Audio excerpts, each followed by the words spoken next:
Well, good morning. It is kind of a muggy start to the day as you look outside on the Syntex Roof Systems camera in Harker Heights. You can see the cloud cover that's stuck in place this morning. Temperatures that are actually sitting in the 70s once again.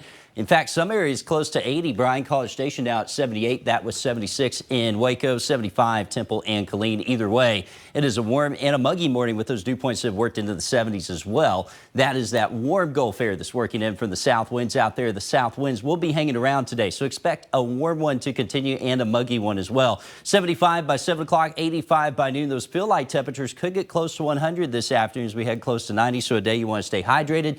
Maybe also get a lot of fruit in. I had some Fredericksburg peaches the other day. Maybe kiwi would be good to eat on a day like today with all of the warm air that's going to be around. And eventually that warm air could fuel some thunderstorms. The potential is there for some strong to severe thunderstorms in our northwestern counties. That's if storms can end up firing closer to I-20 today. I think there's a cap of warm air that's going to prevent that from happening. However, it is possible that cap's weak enough to allow it to happen. And if one does get going, the potential is there for hail up to the size of golf balls at 60 miles per hour. But again, I think that stays northwest of Waco. You can see here on Cap Tracker that big cap that's in place. That's stopping us from accessing all of that energy at the surface.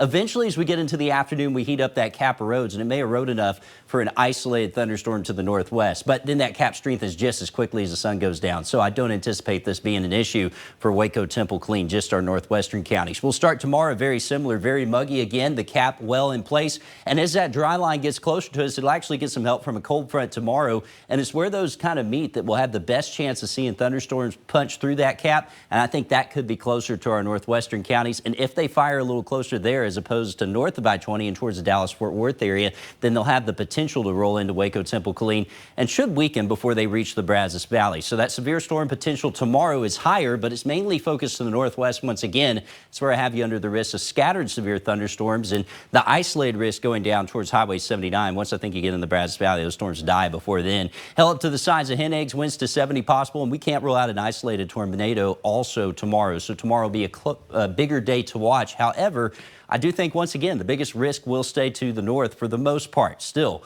we'll watch it closely. That dry line is what's triggering it, that boundary between warm, muggy air and dry desert air. That will eventually keep those storm chances around going through the end of the week. Be isolated thunderstorm potential. Thursday, I think, is higher to the Dallas-Fort Worth area. Friday and Saturday could even feature some isolated storms before we get a cold front to push through early next week. And that should bring drier air in and kind of cut off those storm chances, at least for a little while. Until then, we stay warm. 91 going through Thursday. We stay in the low 90s. Those storm chances lingering into the weekend. The weekend is going to be toasty, mid-90s, and it may feel like 100 to 105. Once we get into next week, we get a little bit of a cool down in the upper 80s, and in the Brazos Valley, more of the same. Should be quiet here the next few days. Those storm chances stay to your north, but then they may linger in Friday to Saturday. Cold front may drop us into the upper 80s next week.